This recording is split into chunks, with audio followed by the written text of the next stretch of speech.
गुमराह हो जाए और इसके द्वारा बच्चे की हत्या वहीं गन्ने के खेत के पास एक नाले के पास की गई। इसको करने के लिए पहले वो बोरा ले गए, बोरे में बच्चे को लिटा के ऐसा काम किया गया था। 7 वर्षीय बच्चे की निर्मम हत्या का एसओजी टीम व थाना कांट पुलिस ने 48 घंटे में किया खुलासा। बताते चले कि शाहजहांपुर एसओजी टीम व थाना कांट पुलिस को बड़ी सफलता मिली है, जहां 7 वर्षीय उत्तम सिंह की निर्मम हत्या का 48 घंटे में किया गया खुलासा।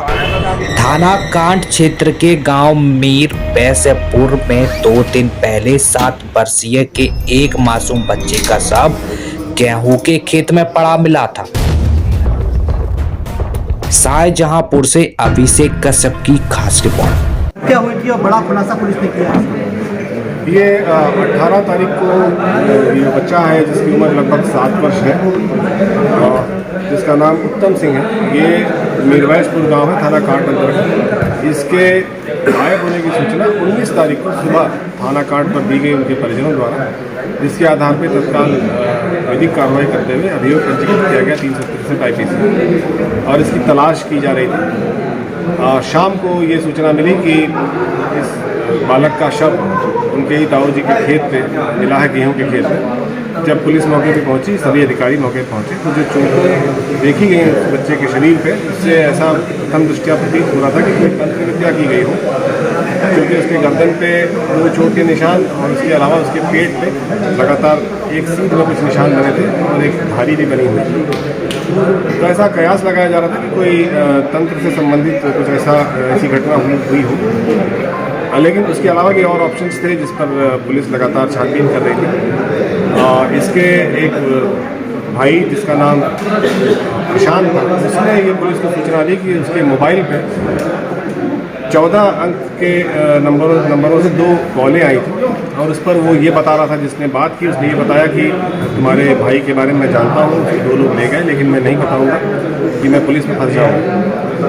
इसको वेरीफाई कराने का जब प्रयास किया गया तो देखा गया कि उसके मोबाइल पर इस तरह की कोई कॉल नहीं थी। इसके अलावा और भी सर्विलांस के जो तरीके हैं उसको अपनाए गए और इससे ये पुख्ता होता गया कि इसमें इनका रोल होना चाहिए। इस बात का भी ये प्रयास करता रहा प्रशांत कि उसी गांव में एक लड़की है जिससे इसके अंतरंग संबंध रहे, उसके परिवार वाले इस घटना को किए हैं, ऐसा ये बार बार पुलिस को फीडबैक देता रहा।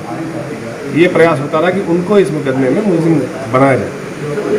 इस पर भी गहनता से छानबीन की गई, जो भी उसके द्वारा बताया गया तो ये पाया गया कि उस परिवार के एक यशवीर नाम है, उनके 2 बच्चे थे यहाँ जो अभी हाल ही में हुए और दोनों बहुत बीमार अस्पताल में भर्ती हैं।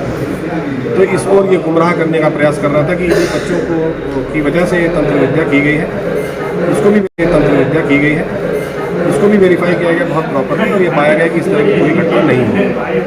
ना वो गांव में गया है पिछले 4-5 दिन से, जब से बच्चे यहाँ एडमिट है, और न उसके मोबाइल पर ऐसी एक्टिविटी है, न गाँव में भी ऐसी कोई फीडबैक है। इसके बाद ये मालूम चला कि उसी गाँव में एक छोटा सा दुकान है जहाँ पे ये गुटखा और बिस्किट्स वगैरह मिलते हैं।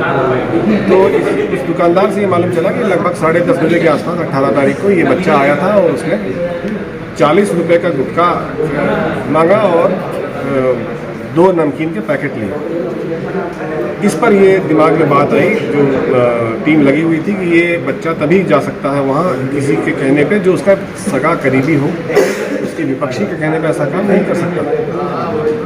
धीरे धीरे जो शक का जो उसकी सुई है वो इन्हीं प्रशांत पे जाने लगी, क्योंकि उसके झूठ बोलने का कोई कारण नहीं दिख रहा था कि क्यों ऐसा बताएगा जबकि ऐसी कोई कॉल नहीं है। कल दिनांक 21 को ये मालूम चला कि ये दोनों कहीं मीरवैसपुर के बाहरी छोर पे कहीं ऐसी जगह है जहाँ से वो कुछ साक्ष्य इत्यादि मिटाए, कुछ संदिग्ध इनकी गतिविधि लग रही है। इस पर तत्काल वहाँ जो टीमें लगी थी वो पहुँची और उसको वहीं से गिरफ्तार किया गया। जब वो अपने वहाँ होने के मकसद के बारे में नहीं बता पाए तो उनसे गहनता से पूछताछ हुई। इस पर उन्होंने अपना ये जुर्म इकबाल किया। जब ये मोबाइल के बारे में पूछा गया और तमाम चीज़ों के बारे में, उसने इस बात को एक्सेप्ट किया कि हाँ, हमारे द्वारा ये हत्या की गई है। रीज़न इसका यही था कि जिस लड़की से इसके संबंध थे, उसका कहना था कि वो लड़की ऐसा धमकी दे रही थी कि मुझे किसी फर्जी मुकदमे में फंसा देंगे, इस तरह की बात, क्योंकि उससे बाद में मनमुटाव हो गया था। तो इस कारण से उस परिवार को फंसाने के लिए उसने अपने ही चचेरे भाई की हत्या करने का प्लान बना लिया। प्रशांत एक ऐसी जगह काम करता है जहाँ सरिये इत्यादि का काम होता है, और वहाँ उसने ग्राइंडर के मदद से एक करीब 8-10 इंच का एक सरिया का टुकड़ा उसको नुकीला बना लिया था, और उसको इस प्रकार से चोटें दी गई कि ये लगे कि ये तंत्र का काम है। और इस पर यह भी क्लेम किया गया कि उसका चप्पल कहीं स्मशान घाट के पास।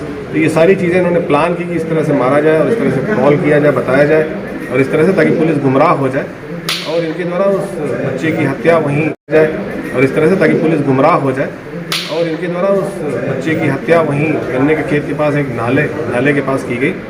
इसको करने के लिए पहले वो बोरा ले गए, बोरे में बच्चे को लिटा के ऐसा काम किया गया ताकि वो खून ज़मीन पे न दिखाई पड़े। उस बोरे को उन्होंने एक गड्ढे में डाल दिया।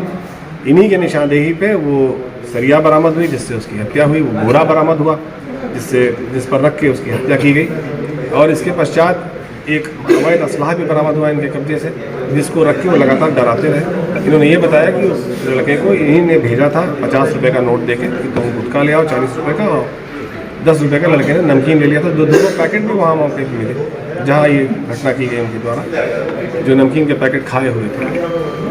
तो वहाँ ले आने के बाद जब बच्चा वहाँ पहुँचा, उन्होंने वहाँ गन्ने की तरफ ले आना, वहाँ ये लोग ऑलरेडी पहले से इंतजार कर रहे थे। जब वो बच्चा लेके आया तो इनके द्वारा उसको पकड़ के वहाँ उसको गमछे से बांध दिया गया, जिसके कारण उसका एक दांत टूटा था। ये भी ये शक चूँकि तांत्रिक विद्या पे जा रही थी तो ऐसा हुआ लगता था कि भाई इस दांत को उखाड़ा गया, क्योंकि होंठ पे उसकी कोई चोट नहीं थी। लेकिन बाद में ये चीज़ क्लियर हुई कि इस कारण से उसका दांत ऐसा टूटा। वहाँ उसको काफ़ी देर तक रखे रहे, और थोड़ी जब शाम होने लगी तो वहाँ पे उन्होंने उसको वहीं मारा, उसी बोरे पे लेटा के। उस बोरे को उसी फ्रेम डाल दिया जहाँ थोड़ा सा पानी था। इसके बाद उस लड़के को, मृतक को वहाँ से ले जाके उन्होंने अपने ही खेत में डाल दिया, ताकि पुलिस का शक और लोगों पे जाए कि अगर ये करेंगे तो अपने ही खेत में कैसे डालें। तो इस तरह से काफ़ी जघन्य हत्या ये हुई, और इस पर जो मोटिव था वो बहुत ट्रिवियल मोटिव था। और इस घटना का अनावरण एसओजी की टीम, थाना कांट की टीम, और इसका बहुत क्लोजली सुपरवाइज किया इसको सीओ सदर ने और एसपी सिटी ने, जिस कारण से ये घटना बहुत जल्दी 48 घंटे के अंदर इसका अनावरण हो गया। दोनों अभियुक्त पकड़े गए हैं, जिनके नाम पंकज सिंह और प्रशांत सिंह हैं, जो इनके फर्स्ट कजिन लगते हैं मृतक के। और पंकज इससे पहले भी जेल जा चुका है वाहन चोरी के आरोप में, तो पहले से उसको जेल का अनुभव और पुलिस का इसका अनुभव था। तो इस कारण से ये आइडियाज़ पंकज भी इसको देता रहा कि ऐसा कर लेंगे तो पुलिस को हम पे शक नहीं जाएगा। लेकिन इनकी अलग एक्टिविटीज़ और इस तरह की चीज़ों से ये क्लियर होने लगा था, यही लोग इस घटना में शामिल हो सकते हैं। और उसके बाद उनके द्वारा